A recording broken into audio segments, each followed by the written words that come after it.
ready to learn.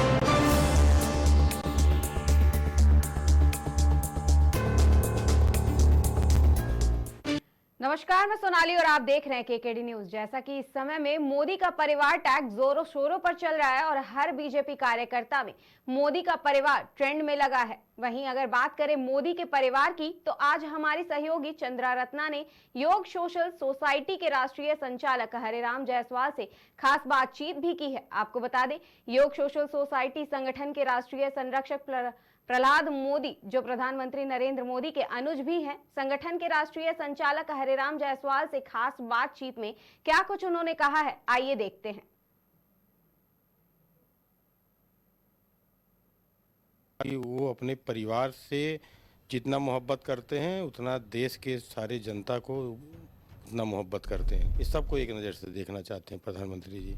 ये मोदी जी को अभी कोई रोक नहीं सकता, उनके अभी कोई है ही नहीं विपक्ष में। देखिए, मैं कोई राजनीतिक नहीं हूँ, लेकिन मैं इतना तो जानता हूँ जहाँ सच होगा वहाँ लोग आएंगे। लेकिन हमको विश्वास है कि अब की आने वाले टर्म से तीसरे टर्म्स मोदी जी का और योगी जी का भी तीसरा टर्म्स, ये हमारे ख्याल से ये सब खत्म हो जाएगा। देखिए, उनके पास कोई मुद्दा तो है नहीं, मुद्दा तो है नहीं तो यही अनाप शनाप बातें करेंगे। 10 साल क्या आने वाले, हमारे ख्याल से अभी 2 टर्म्स और अगर 75 के बाद भी होना चाहें तो हम सब देशवासियों की तरफ से खुला है और 100 साल तक रहें।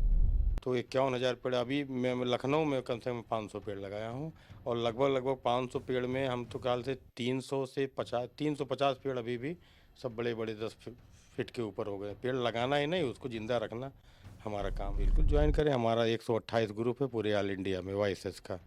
उस ग्रुप में उनको जोड़ के पूरे देश में एक साथ उनकी आवाज़ उठेगी। नमस्कार, मैं हूं रत्ना और आप देख रहे हैं केकेडी न्यूज। इस वक्त हमारे साथ वो शख्स मौजूद हैं जिनके लिए मोदी जी ने एयरपोर्ट पर धरना तक दे दिया था। हमारे साथ इस वक्त वाईएसएस के राष्ट्रीय संचालक मौजूद हैं जिनका नाम है हरिराम जायसवाल जी। बहुत बहुत स्वागत है आपका हमारे शो में, केकेडी न्यूज़ में।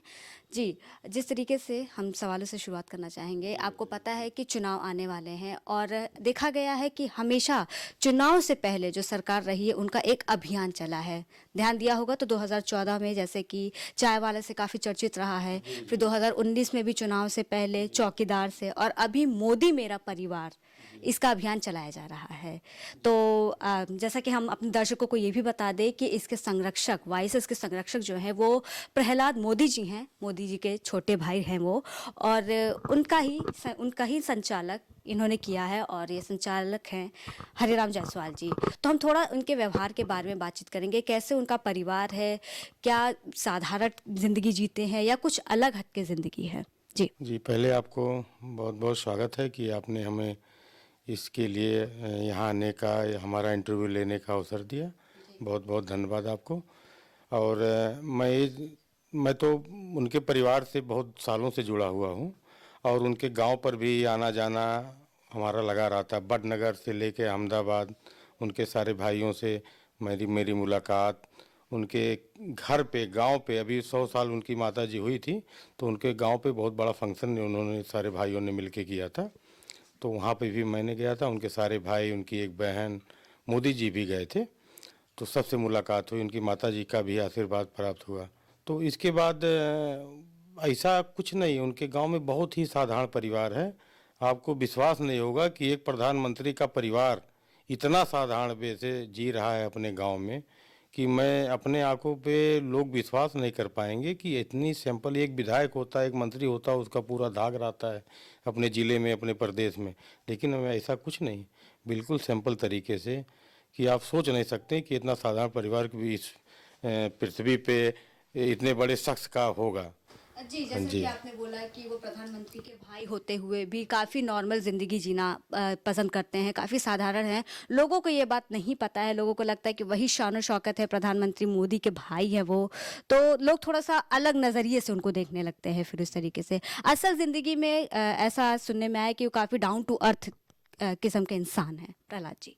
जी नहीं, बिल्कुल ऐसा कुछ नहीं है, ये लोगों का वो है। ऐसे अगली बार चुनाव के पहले चौकीदार चोर है, यहाँ तक कि कह दिया आपकी मेरा परिवार, ये सब प्रोपोगंडा है विपक्ष का। और जो कार्यकाल इनका है, आज 23 साल जब ये मुख्यमंत्री थे और 10 साल प्रधानमंत्री, इनके सारे भाई, मैंने अब क्या बताएं, 4 भाई हैं मोदी लेकर 5 भाई 1 बहन है। उनसे हमारी सबसे मुलाकात उनके गांव पे कई बार हो चुका है। लेकिन ऐसा साधारण परिवार, उनसे कोई मतलब ही नहीं। भाई जो कर रहा, ऐसा नहीं कि मोदी जी अपने परिवार को कुछ नहीं लाइक करते हैं, बहुत कुछ है। वो तो पूरे देश को, पूरे विश्व को जब वो अपना परिवार मान रहे हैं तो अपने परिवार को क्यों छोड़ेंगे। वो बहुत ही अपने परिवार को, लेकिन ये जताते नहीं हैं। वो कभी जताते नहीं हैं कि ये सब एक एक माता के कोख से 5 भाई बहन पैदा हुए हैं। सबके दर्द होता है कि मेरा भाई, मेरी बेटी, मेरा अभी सोनल मोदी आई थी 22 तारीख को, बेटी और दामाद उनका। अभी 22 तारीख को अयोध्या आए थे रामलला दर्शन पे, उनके प्राण प्रतिष्ठा पे। तो उनको 3 दिन यहाँ रोका। मैं लखनऊ को पूरा घुमाया बिल्कुल साधारण तरीके से। हजरतगंज ले गया, भूल भुलैया ले गया, हर जगह ले गया। लेकिन कहीं उन्होंने कभी किसी से जिक्र नहीं किया, ना उन्होंने हमको बताया कि किसी से बताइएगा मत। यहाँ तक कि होटल पे जब उनको आधार कार्ड दिए तो वो हमसे पूछने लगा भैया ये कौन है। तो मैंने उनको बताना वो समझा, क्योंकि उनका भाई थोड़ा सा वीआईपी व्यवस्था होना चाहिए हमारे नज़र से। वो तो बिल्कुल वीआईपी से हट के रहते हैं ज़िंदगी उनकी। लेकिन ये कभी नहीं ऐसा एहसास हुआ कि वो प्रधानमंत्री का परिवार है। एक चर्चित कह सकते हैं कि मोदी जी को लेकर के था जब उन्होंने धरना दिया था, और कहीं ना कहीं उसका जो उसकी रीज़न वजह जो थी वो आप थे। क्या हुआ था, थोड़ा सा बताएंगे अगर? उस समय वो किसानों का वो था, जैसे लाल किले वगैरह पे चढ़ गए थे ना, तो हर जगह हर जिले जिले पे प्रदर्शन हो रहा था। तो उसके एक दिन बाद ही हमारा कार्यक्रम था। जिस दिन वो कार्य 26 जनवरी को शायद हुआ था, वो 20 या 21 में जो भी था, ध्यान नहीं आ रहा है। तो उसी के दूसरे या तीसरे दिन हमारा कार्यक्रम था। तो उसी में प्रशासन ने हमको रोकना चाहा कि अभी किसानों का इतना उग्र प्रदर्शन है, तो आप अभी कार्यक्रम को कैंसिल कर दीजिए।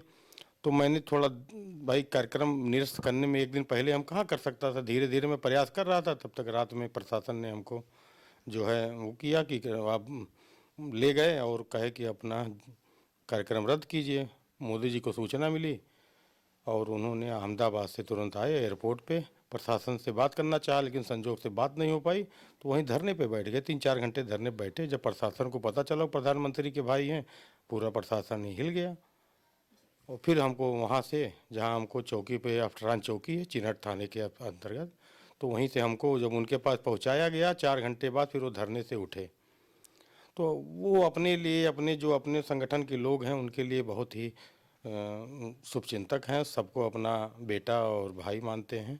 उनके पूरे परिवार में रग रग में बसा है कि बिल्कुल दिखावा नहीं, जो करना है वो अपने दिल से करते हैं। बिल्कुल साधारण ज़िंदगी जीना, यही उनका परिवार है। और इससे ज़्यादा मैं क्या कहूँ। जिस तरीके से मोदी मेरा अभियान चलाया जा रहा है, ऐसे में विपक्ष जो है वो हमलावर होते हुए दिखाई दे रहे हैं और मोदी जी के हिंदू होने पे सवाल खड़े कर रहे हैं। अभी आपने माता जी के स्वर्गवास होने का जो जिक्र किया था, ऐसे में उस समय ये सवाल उठा था कि मोदी जी अगर सनातनी होते, अगर वो हिंदू होते तो वो बाल बनवाते, दाढ़ी बनवाते। इसको लेकर विपक्ष काफ़ी हमलावर हुआ है, क्या कहना चाहेंगे इस पर? देखिए, वो सारी जितनी भी उस कार्यक्रम होते हैं जो तेरई के और मृत के बीच में, उनके और भी बड़े भाई थे। हाँ, कोई ज़रूरी नहीं कि बिचला भाई करे। बड़ा भाई कर रहा है, बड़ा भाई करता है या छोटा भाई करता है, तो ये सारी चीज़ें हुई हैं। मोदी जी ने हर चीज़ निभाया है, कंधा दिया, वहाँ तक पूजा पाठ पे रहे। लेकिन उनको देश को भी देखना है। तो उस दिन, जिस दिन उनकी माता जी का स्वर्गवास हुआ, उस दिन उनके 3 कार्यक्रम थे और तीनों उन्होंने कार्यक्रम निपटाया। मैंने ऐसा प्रधानमंत्री मैंने कभी देखा जिसकी माँ, बताइए, जिसकी माँ जो है इतनी उम्र में और बीमार होते हुए स्वर्गवास हो गया, उस दिन भी इन्होंने अपने देश के हित के लिए 3-3 कार्यक्रम मेरे सामने, मैं तो टीवी में देख रहा था कि ऐसा प्रधानमंत्री जो बिल्कुल मट्टी से जो उठा हुआ इंसान है, जो अपने परिवार के मृत्यु पर भी उस दिन देश के प्रति 3-3 कार्यक्रम ने उन्होंने किया। तो उनको मैं समझिए कि बहुत ही देश के प्रति जो है, उनको हम सबका सौभाग्य है कि वो हमारे प्रधानमंत्री बने और देश को इतनी तरक्की हुई। जी, मेरा मोदी अभियान की बात हो रही है तो जैसे कि आप प्रहलाद मोदी से जुड़े हुए हैं, कहीं पर्सनली काफ़ी ज़्यादा आपका अच्छा संबंध बताया जाता है उनके साथ, परिवार के लोगों को अच्छे से जानते होंगे आप। कैसा लगता है, गर्वित महसूस होता है? मेरा मोदी परिवार अभियान चल रहा है, इसको लेकर आपकी क्या प्रतिक्रिया है? मैं अभी अपने सोशल मीडिया अकाउंट पे भी यही लिखा हूँ। हाँ, मैं चला रहा हूँ, क्योंकि देखिए मुझे मालूम है उनका जो साधारण परिवार है। हाँ, और कोई बनावटी, कोई दिखावा नहीं है। और जो ये अभियान है ये चलना चाहिए, क्योंकि वो अपने परिवार से जितना मोहब्बत करते हैं उतना देश के सारे जनता को उतना मोहब्बत करते हैं। कोई किसी में कमी नहीं है कि ये उनके भाई हैं, बेटी हैं और आम जैसे आप लोग हैं, इस सबको एक नज़र से देखना चाहते हैं प्रधानमंत्री जी। जिस तरीके से हर अभियान के बाद चुनाव में हमने देखा था, जनता का काफ़ी प्यार मिला था मोदी जी को, और अभी हैट्रिक लगने की उम्मीद जताई जा रही है। क्या लगता है कि कितनी संभावना है मोदी की हैट्रिक हो जाएगी, और विपक्षी अपने जो अलायंस बना रखा है उसमें कामयाब होगी मोदी की हैट्रिक को रोकने के लिए? देखिए, मोदी जी को अभी कोई रोक नहीं सकता, उनके अभी कोई है ही नहीं विपक्ष में। हम तो देख रहे हैं, अभी राहुल गांधी को देख रहे हैं, उनका जो बात करने का तरीका है, देश में ही नहीं पूरे विश्व में परचम ला रहा है मोदी जी। उनका जो विजन है वो देश को विकसित देश बनाना है। हमारे ख्याल से जो कार्य से हम 47 में बना, हम तो जानते हैं कि वो हमारे ख्याल से 10 साल के अंदर वो हमारा उससे जैसे 400 बता रहे हैं, 400 पार, तो हमको उम्मीद है कि 400 के आसपास ही रहेगा। पूरी उम्मीद है कि इस बार हैट्रिक लग जाएगी। जी जी, हैट्रिक बिल्कुल लगना ही लगना, कोई है ही नहीं है ना, कोई नहीं है। अभी बिखराव देख रहे हैं ना, अभी तक उन सबका जो ये एनडीए क्या गठबंधन है वो देख रहे हैं, सब इधर उधर छटक रहे हैं। वो सब जो अगर कभी कोई बाई ना चांस कभी कोई वो सब बनने की कोशिश किए, उसके पहले उन सब में भगदड़ मच जाएगी। तो ऐसी कोई उम्मीद नहीं, उनके अलावा अभी इस देश में कोई पार्टी नहीं है कि उनके समक्ष खड़ी हो सके।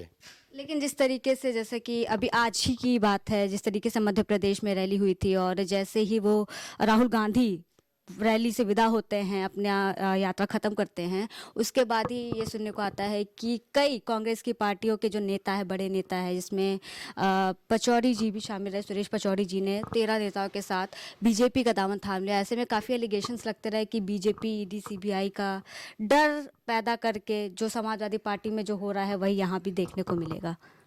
देखिए, मैं कोई राजनीतिक नहीं हूँ, लेकिन मैं इतना तो जानता हूँ, जहाँ सच होगा वहाँ लोग आएंगे। तो बीजेपी में सच है अभी, हाँ थोड़ी बहुत खामियां हैं, धीरे धीरे मोदी जी उसको पूरा करेंगे, अभी टर्म्स में तो पूरा ही कर देंगे। थोड़ी बहुत खामियां हैं, वो योगी जी और मोदी जी मिलके उसको बहुत जल्द ही इसको सही कर देंगे। वो क्या स्थिति है और क्या चाहते हैं कि जो आपने कमियों के बारे में बात की है, थोड़ा सा अगर आप बताना चाहें? जैसे हम सबका कोई अगर हम उद्योग लगाना चाहें या और कुछ लगाना चाहें, कोई अभी बिजली कनेक्शन लेना हो, कुछ लेना हो, बाग अभी भी वो ऑनलाइन होने के बाद भी हमको बहुत बार भागना पड़ता, दौड़ना पड़ता है। और भी सिंगल विंडो कर दें, कोई चीज़ जैसे हमको कोई व्यवसाय करना, कोई नहीं हमको बहुत बड़ा उद्योग लगाना, हमको छोटा व्यवसाय करना है, तो अभी भी हमको 10 जगह दौड़ के जाना पड़ता है। तो यही सब चीज़ें छोटी छोटी चीज़ें हैं। मैं नहीं कह रहा एक बैग सारी सब चीज़ भ्रष्टाचार सब समाप्त हो जाएगा, थोड़ी बहुत रह गई हैं, लेकिन हमको विश्वास है कि अब की आने वाले टर्म से तीसरे टर्म्स मोदी जी का और योगी जी का भी तीसरा टर्म्स, ये हमारे ख्याल से ये सब खत्म हो जाएगा। सब राम राज्य आ गया है और राम राज्य ही रहेगा। राम राज्य पर भी विपक्ष काफी हमलावर होते हुए देखते हैं। कहते हैं कि राहुल गांधी का ही बयान आया था अभी कुछ ही दिन हुए हैं कि मोदी सरकार तो चाहती कि युवा बेरोजगार ही रहे, 7-8 घंटे वो रील ही चलाते रहते हैं। ऐसे ऐसे बयान आते हैं विपक्ष की तरफ देखिए, उनके पास कोई मुद्दा तो है नहीं, मुद्दा तो है नहीं, तो यही अनाप शनाप बातें करेंगे, कुछ भी नहीं है। अब बता, छोटी छोटी बातों पे वो सब मुद्दा उठा रहे हैं, क्या है मतलब? मोदी मेरा परिवार, ये क्या है? मोदी भाई, हर प्रधानमंत्री एक संवैधानिक पद होता है, देश का सबसे बड़ा हमारा पद है, तो उसको हमको हर जगह जगह नीचा दिखाना, गाली देना, ये सब अच्छी बात नहीं है। विपक्ष को सोचना चाहिए, राजनीति करे लेकिन गरिमा में रह के करे। हर छोटी छोटी बातों पे मुद्दा नहीं उठा देना चाहिए, पहले उसको गहराई को समझो फिर आगे उठाओ। कोई बात नहीं है, अगर गलत है तो उसको सुधार होगा, लेकिन आप तो बिल्कुल लीक से हटके कोई चीज़, अभी उनको बताया उनकी मोदी जी की वाइफ के बारे में, सब क्या है? उनकी प्राइवेट ज़िंदगी थी, उन्होंने परिवार को समय दिया जब तक थे, उसके बाद अपना निकल गए झोला लेके, और वहाँ से आए, देखिए हिमालय पे गए, साधु संतों के बीच में रहे। वही तो ज्ञान आज, वही देन है जो 23 साल मुख्यमंत्री और 10 साल क्या आने वाले, हमारे ख्याल से अभी 2 टर्म्स और अगर 75 के बाद भी होना चाहें तो हम सब देशवासियों की तरफ से खुला है, और 100 साल तक रहें। हम तो यही उम्मीद रखते हैं कि वो 100 साल तक रहें प्रधानमंत्री। जी, एक आखिरी सवाल है, ये वाईएसएस के बारे में आप थोड़ा सा हमारे दर्शकों के बारे में बताएंगे? क्या शुरुआत थी और कैसे इसकी नींव थी, और आपका यहाँ पर कैसे आप राष्ट्रीय संचालक बने यहाँ के? देखिए वाईएसएस की एक संगठन है, सामाजिक सेवा करती है। और हमारी संगठन जो है डेंगू 2015 14-15 में हुआ था पूरे लखनऊ में, डेंगू की महामारी पे। उस समय में 16,000 घरों में एंटी लार्वा का छिड़काव किया था, एंटी लार्वा का छिड़काव किया। और बाकी ऐसे सामाजिक कार्य हमारा, कोरोना में इतना लगभग डेली 500 लोगों को खाना, और भी मास्क, सैनिटाइजर पूरे देश में, खाली लखनऊ में नहीं, हर देश के हर जहाँ जहाँ हमारे संगठन के लोग थे वहाँ पहुँचाया गया, वहाँ उनको बांटा गया। पश्चिम बंगाल से लेके केरल तक, आंध्र प्रदेश, कर्नाटका, मध्य प्रदेश, महाराष्ट्र, सारी जगह हम कोरोना में काम किए हैं। और भी अभी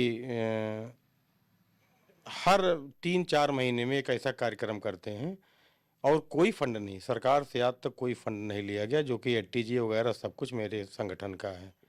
लेकिन आज तक इतना सारा कार्य, योगा का इतना बड़ा कार्यक्रम होता है, लेकिन हमने आज तक कम से कम, मैंने 50,000 पेड़ तो अभी तक लगाया होगा। हमारे संगठन के लोगों ने मिलकर 50,000, 51,000 पेड़ हो गया था, अब तो कुछ बढ़ गए होंगे। तो 51,000 पेड़ अभी मैं लखनऊ में कम से कम 500 पेड़ लगाया हूँ। और लगभग 500 पेड़ में हम तो ख्याल से 350 पेड़ अभी भी सब बड़े बड़े 10 फीट के ऊपर हो गए। पेड़ लगाना ही नहीं, उसको जिंदा रखना हमारा काम है। बहुत जी जी बताइए। आपके संगठन से जुड़ना चाहेंगे कोई तो उसके लिए क्या करना होगा? स्वागत है। हमारा संगठन है, हमारा नंबर हमारा सोशल मीडिया पे हमेशा रहता है। हमारा फेसबुक अकाउंट है, उस पर जाकर हमारे संगठन में अपना नाम और वो सब भेज दें, बिल्कुल ज्वाइन करें। हमारा 128 ग्रुप है पूरे ऑल इंडिया में वाईएसएस का। उस ग्रुप में उनको जोड़ के पूरे देश में एक साथ उनकी आवाज़ उठेगी। जी बहुत बहुत धन्यवाद आपका हमसे बातचीत करने के लिए। तो जैसा कि आपने देखा कि हमारे साथ इस वक्त वाईसेस के संचालक हरिराम जायसवाल जी मौजूद थे, हमसे बातचीत की। उन्होंने पॉलिटिक्स को लेकर के बात की, प्रहलाद मोदी जी को लेकर बात की, उनके परिवार और उनके रहन सहन को लेकर के, अपने औपचारिक व्यवहार को लेकर के सारी बातें उन्होंने हमसे की और संगठन के बारे में हमें विस्तार से बताया। फिलहाल के लिए इतना ही। देखते रहिए केकेडी न्यूज़। वो अपने परिवार